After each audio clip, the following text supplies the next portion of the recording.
Alright guys, welcome back to another operaomnia video where we are about to go over Galuf's LD weapon, the next LD weapon to be dropping to global here soon alongside the release of the Summer Festival. We're going to talk about what his LD weapon does and why I feel like it's a very good LD weapon to be picking up, as he is going to be a very good evasion tank to have until we reach the other tanks that will be available once they get the LDs and the reworks and so on and so forth here in the next couple of months. As where we are at in the JP side, a lot of the current tanks that we have at the moment have become such suitable, strong tanks that we have many more options alongside with Galuf, that picking up Galuf now would not be a bad option to have, because you will have more choices later on to have as a choice for a tank in team comps. So we're going to look at all of that in this video. So as always, if you guys do enjoy the video, consider liking it and subscribing for future operaomnia content. And of course, if you guys want to support the channel even further, consider becoming a member and enjoying some of the perks that you get for becoming a member. So with that, let's go ahead and dive right into it. Let's talk about Galuf's upcoming LD weapon. So with Galuf's LD weapon, which equips him the LD ability called Great Sword of Dawn, what this does is that before he attacks, he increases his own Brave by 50% of his own max Brave, and then follows up with an AoE Brave plus an AoE HP attack that does split HP damage. He gives himself a 3-turn buff called the Decisive Struggle, and his allies get an 8-turn buff called Cover, which you can also get from his skill 1 if I'm not mistaken. While Decisive Struggle is active, the party gets some party effects out of that buff. So the party gets an increase in Brave damage dealt. They also get an increase in Stolen and Gain Brain Overflow, and they also restore 20% of their HP. Also, with Galuf, he gets an 20% HP damage dealt up. He resists KO when his HP reaches 0. So what that means, so if you have played before with Arden and you have used his LD ability, you will notice that once he uses it, he kills all of his HP, and you will notice that his HP bar turns into this glowing purple bluish type of a HP bar, right? With Galuf, it's a little bit different. So basically, whenever Galuf does any type of action, he will actually consume 40% of his current HP, and you are going to see that little pulsating purple bluish little aura, whatever it is, on his HP bar will indicate that the Decisive Struggle is active, and that will indicate that Galuf can't not die as long as that buff is active. So even if per se Galuf were to not evade an attack and the enemy had enough HP to knock out Galuf, as long as he has that buff active, he will not die. So that is one of the two benefits that he has with his LD ability. After taking damage, or he does a successful evasion, he triggers the Decisive Strike, which he increases his own Brave by 50% max Brave, and then 50% max Brave plus HP attack. Then there's a 4-hit melee Brave plus HP attack. He gains Brave that can overflow up to 120% max Brave. Stolen Brave can overflow up to 150% max Brave. And he also increases the party's Brave by 20% of the total HP damage dealt.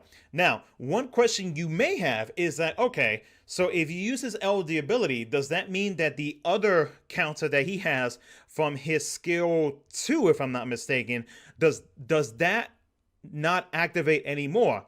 It does still activate. So technically, if you are able to evade anything with Galuf, or mainly physical damage, if I'm not mistaken, but I believe it is everything. It's been a hot minute since I've used Galuf. But if you are able to evade an attack with and you have Galuf properly set up, with his skills, you have his evasion and everything like that. You have everything set up for him so that he is able to evade any attacks. He is going to cover any attacks whenever the enemy is targeting somebody else on your team. He will not only do the normal counter that he used to do before he got his LD, but he will also be doing the counter, the new counter that he is getting from his LD ability now. So technically, you will be having two counters that Galuf will be doing now that he got his LD ability. So it's a big plus now, aside from the ability to not die. As long as you have the decisive struggle buff you now have two counters on his kit, which is a good thing, because aside from being able to shave off a little bit of brave from the enemy, you also are helping out the team because you are giving back a little bit of brave to the party as well. So you are doing a mix of a couple of things at the same time that you are dealing HP damage to the target, which is great. So you're doing many things at the same time. So Galuf's LD ability is very much worth it, in my opinion. Now, if we take a look into his 7-star armor, I know that I said that I was going to include this in a lot of my in-depth videos. I apologize. I keep forgetting to add this in my in-depth videos. So with his 7-star armor, if you're wondering if you should pick up his 7-star armor, what it does, self-granted brave gains gets increased by 30%, and the max brave cap up gets increased by 10%, or he can do up to 109,998. This high armor, this 7-star high armor, I would recommend picking up, because with the amount of brave that he will be able to recover, and with the amount that he will be able to give back after he does his counters and whatnot, it will help him to get that increase for himself, especially if, say, the enemy is, if you're facing multiple enemies and they have their turns back to back to back. It will give Galuf a good advantage, and with that, you will be able to do that extra damage. And then if you decide that you want to realize his armor all the way up to 8 stars, then all the way, once you have his armor fully realized, then the party actually receives a brave damage cap up by 10%, or up to 10,998. The party also gets a max brave cap up by 10%, and to himself, Galuf will get an increase to his brave damage cap up, or he will be able to do 119,998, and the party will get an increase by 10% as well, or they will be able to do 109,998. So in my opinion, if you are considering picking up his 7-star armor, at least picking it up would be a good option to snag for him. Even if you decide you want to max out his 8-star armor, it would not be a bad investment. But for me personally, I am not going to fully realize this 8-star armor, only because Tifa is right around the corner. And since for two reasons. One is an obvious reason, but the other one is because she's more of a damage dealer, and so I would rather focus on her getting the most damage output onto the enemies. So I am focusing more on realizing her 8-star armor. If it wasn't for Tifa being the next banner, I would probably realize Galuf's 8-star armor. So now we are going to switch over, and I'm going to show you guys some future tanks to look out for, so that you can kind of get an idea as to what to consider to save up for. And I don't want to deter you guys from thinking like, oh, there's no point in pulling for Galuf when you got, these units coming up here in the next couple of months, because like Galuf is very much a good investment to pick up now, because he will be very useful in a lot of upcoming Lufenia fights, and that evasion will come in handy, and especially with him being able to block and evade a lot of incoming attacks to your teammates. He again, he will be a very nice addition to team comp. So don't overlook him. He is a very strong pickup, but for future purposes of, like, say, trying to plan out your pulls or anything for tanks, I am going to show you guys a few options for ones to look out for, only because I want to show you guys that not only is Galuf a strong option, but you will have other options later on that that will definitely be not I won't say at the same level as Galuf, but in my opinion, a little bit better.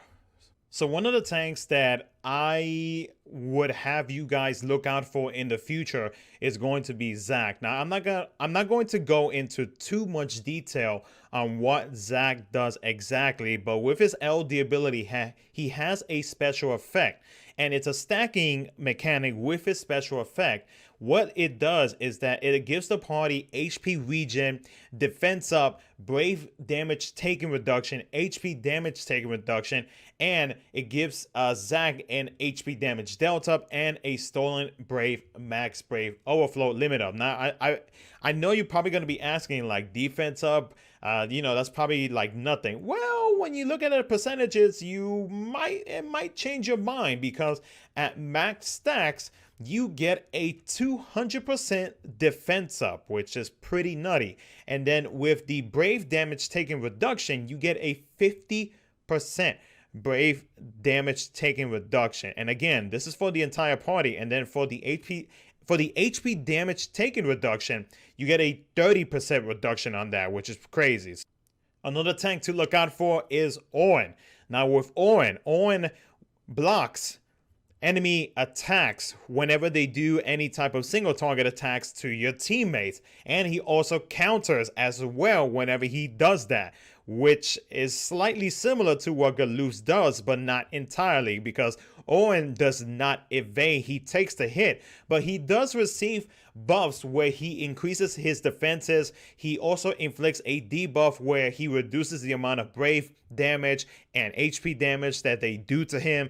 He does a couple other things as well. He does increase the amount of HP damage that he does to the enemy. He has HP regen. He recovers HP whenever he attacks them. There's a whole bunch to Owen's LD ability that makes him a solid tank to have on the team. And once again, another good tank to look out for in the future. Finally, we have Snow. Now, Snow recently came out with his LD ability, and with his LD ability, it's very simple to be able to get it to his max stacks, because he only has a max of 2 stacks. So the party gets HP regen, 30% HP damage taken down, 60% brave damage taken down. To himself, he gives himself an ice enchant, brave gain received effect of, and a 20% damage delta.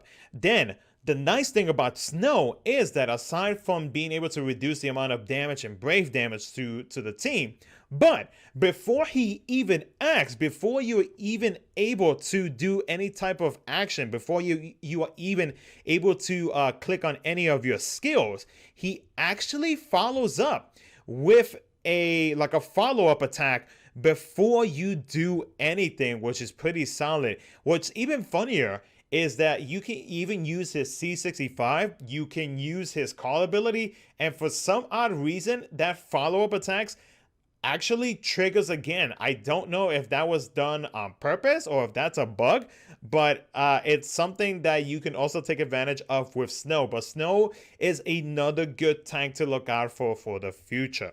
So with all that said, guys, Galuf is definitely going to be one of my pickups for this month. I did not have him in JP, which is one of the reasons why I do not have gameplay for you guys this time, because I did not have the resources to pull for his LD ability. So I'm really hoping that I am able to get him on the global side, and I can finally experience how fun it is to have Galuf in team cons, because he would have been so helpful in many Lufenia fights, but I missed out on him, and he did come back in one banner, but it was actually a paid banner, and I was not willing to spend like what, $50 to take a 1 in 3 chances to try to get his LD weapon. So hopefully I am able to snag it. But aside from that, hopefully you guys have a better understanding of how his LD ability works. And with the 3 tanks that I mentioned in this video, hopefully that will give you guys I guess a way to be able to plan your pools for the future for my global players on which tanks to pull for in the future. And hopefully that didn't deter you from like not pulling for Galuf, because Galuf is definitely worth picking up right now on the global side. So anyways, that's gonna be it for the video. Thank you so much for watching. If you did enjoy it, like, subscribe, do all the good stuff. Thank you so much for watching, and I will catch you guys in my next video.